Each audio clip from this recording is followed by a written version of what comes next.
Hello, welcome back, gamers. We have got yet another video. We're going to break down I Am Katowice, run through some of the teams, some of the things I'm kind of looking forward to, and of course then jumping in towards fantasy right at the end. So, you know what, beat around the bush, let's get straight in towards all of this. I Am Katowice, as you all know, we're playing for these all-elusive spots, as you can see here.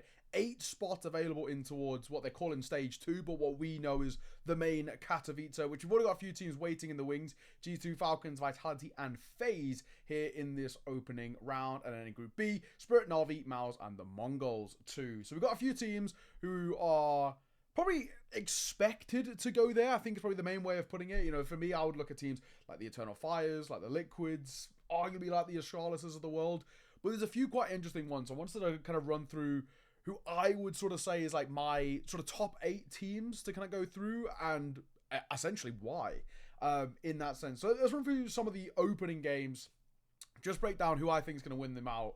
So we've got a pretty interesting one to start off. We've got Liquid versus Heroic. Of course, we've got Nerds now on Liquid against his former team. We've got Heroic, which is this core of Sangao, plus an upgrade of Sumpius. Sumpius, for me, is an easy upgrade over Samey as an AWPer, but Tania it's actually been really impressive. Now, he only came in as a bit of a stand-in.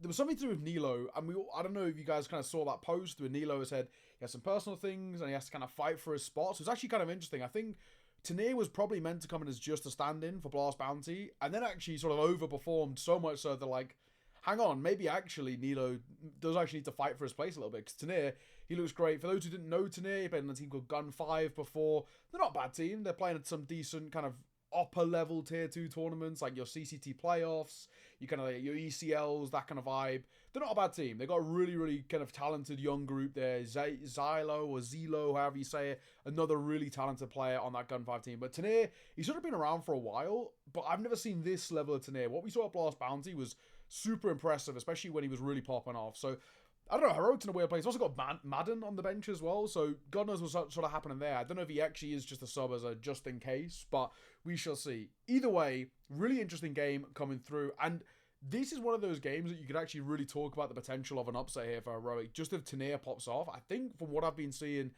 I like a lot of it, right? Tania for me has been super impressive to watch, very fun. Some players obviously bring up some of these numbers as well, but if we're talking about like who's the best core, it has to be Liquid. So I think for me, as much as there's an upset potential here, I'm going Liquid to take down that of Heroic. When we look at the second game, I think this is a pretty one-sided Eternal Fire win here. Xantaras is looking great. Jota, I think, is just a direct upgrade over Calix. I love what he's doing. Yes, he's not like shining as much as he did on Sangao, but on Sangao he got a lot more freedom. He's playing anchor roles here, and I think he's doing a really good job. And of course, Wakardia's also looking fantastic. Woxy has his moments. You gotta love this Eternal Fire team. They've got this curse of second place at the moment for them. So many tournaments finishing in second, but I believe they can take down Complexity. I don't mind the signings. I think 6C being picked up at Complexity is not bad.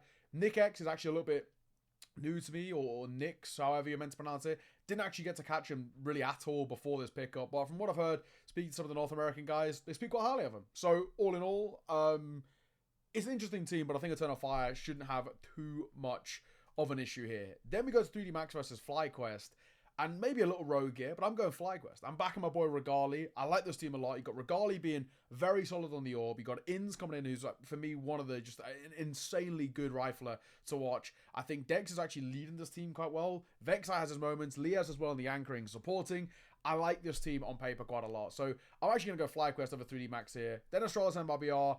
I'm going Astralis. That might seem like a little bit of a rogue one, but MIBR I think have the real ups and downs, and Drop in particular I do always sort of have my doubts about. It does seem things with Lukowski are working out now. At least they've been playing a lot more to the level that we sort of expect of MIBR, but Astralis on paper, if they play at the level they should be playing at, they're always good. The issue is they don't always play at the level they should be playing at. So it's a bit of an awkward one, but Astralis there for me. Pain VP. I'm going to go Pain. As much as I actually really like this VP team, they look different. They look kind of like they've got a new lease of life, a new identity a little bit.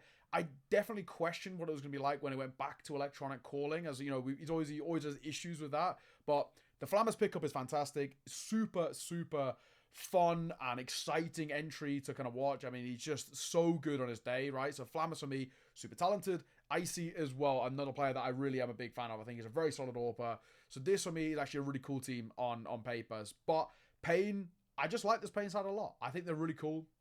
I think Big Azera still remains to be the best IGL in South America, continues to prove it, continues to show how he can just build up these youngsters out of nothing. Even though rating-wise doesn't look fantastic there, Snow, big fan of him, really, really talented young guy. I think he's like 17 years old, but insanely talented. And with this Davideus pickup, originally when they lost Lux, I was actually a little bit surprised as to kind of what he was going to do and why, right? And now they've got Davideus kind of plugging this gap. I'm a big fan. I think it's a really cool pickup, and I think it is a bit of an injection in firepower, even though Lux himself wasn't bad by any means. But Davideus is super exciting to watch. When you get him on his day, he's a very tough player to play against, and VP are going to have to find ways of kind of shutting him down, right? And I think that's where you look to people like your Flammus and your Flip, may I say, to sort of try and keep him at bay. But it's not that easy. So I like this paint team a lot. Then moving on to Saw Gamer Legion.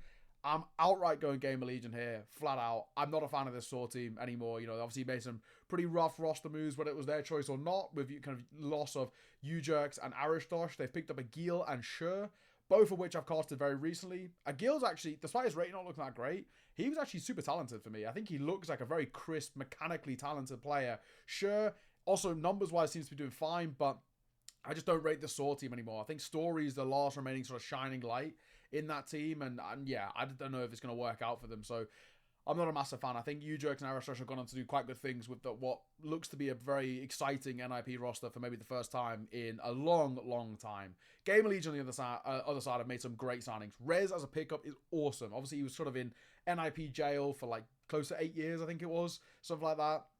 But we know he's got like the I Am Oakland sort of tucked in the back of his pocket somewhere, right? And we need to just get that back out. But I like this team a lot. I think the PR signing is fantastic. For those who didn't know him, came from Miles NXT, the Academy side, and was just insanely good on that Academy team. And they had some great players too. Bermalov is now a Fnatic.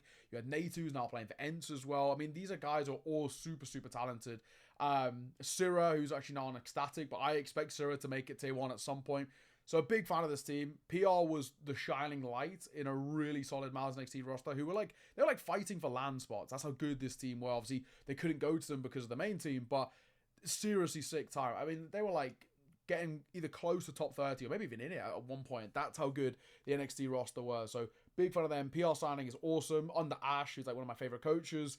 I can't see a world in which Gamer Legion lose this. And then we go to Wildcard Big. I'm going big here. I like this big signing. I think Hype has looked really cool since coming in.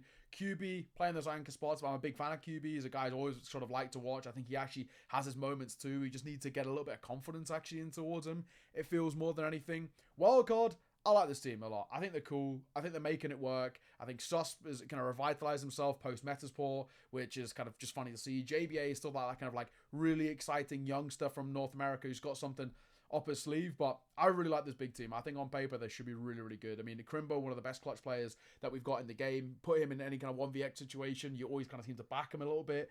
JDC seems fantastic in Big.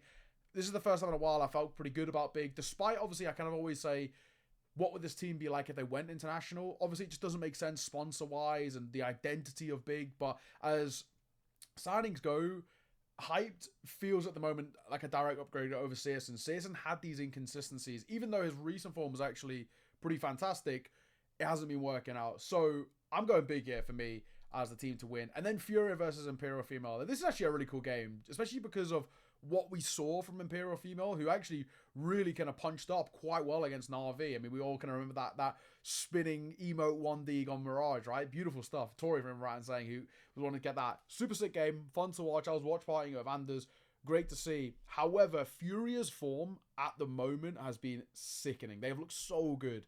Kate Serato picking it up in a massive way. Yuri looking super good. Skull seems super comfortable as well. You know, he's kind of had these moments where we're sort of speaking to him on the interviews and stuff, and he's saying like, yeah, I feel really comfortable, I'm really happy, the environment's perfect. And you could kind of see in the previous kind of Liquid stint, he just was not in a comfortable headspace, and he lost a lot of his kind of personal confidence, right? I think that's all come back in towards this Furia team. So I'm going to go Furia to pick up a win there, but it actually could be quite close, especially if we get these moments. You know, Anna didn't really show up against Navi Jr., so if we can get kind of her online, this could be a really spicy game. Tori looked incredible. The calls were fantastic as well. Super sick to watch. So I'm really looking forward to seeing actually what Imperial Female can do and see whether maybe they can be a top 8. It's going to be a pretty hard fight, especially if they drop in towards this lower bracket. Then they'll probably take on, if my predictions are right, Wildcard, which that is potentially winnable as well. And then we could see them make another lower bracket run, loser of that game.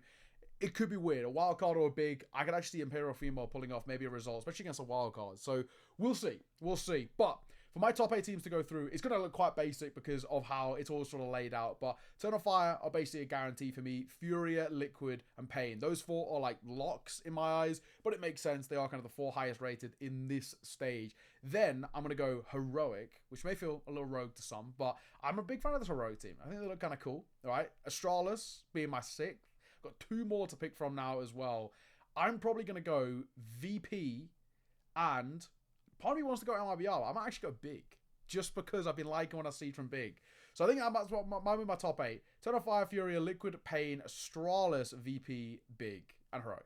That's my top 8. So we'll see whether that ends up paying out, but I kind of like this team on paper at the very, or these teams when I say on paper at the very least, but we could definitely see moments from like a wild card. I always think they got something up their sleeve. MLBR too, FlyQuest maybe as well. There's only a few teams I'm not like super confident at the moment, and that's teams like Soar and Complexity. To be honest, I'm not fully sold. Even 3D Max, I know they kind of scalp a couple of teams every now and again, but I don't love him. I don't love him at the moment. So that's how I'm feeling. You know, at least where I'm sort of standing at the moment. Now, I've had a little bit of a play around in terms of some of these fantasy teams I could go with, and there was a few, but I think the way I'm going to go about this, right, I'm going to start with sort of some of the heavy hitters I spoke about, Keserato being the first. Then I spoke about the core Liquid, NAF, of course, a very strong part of it. I've already brought up this guy's name, so I may as well show you him. Where is he? There he is. Tanier. I kind of rate Tanier at the moment, so I've been a bit of a fan of him. Another one that I've obviously brought up. Where is he? Where is he?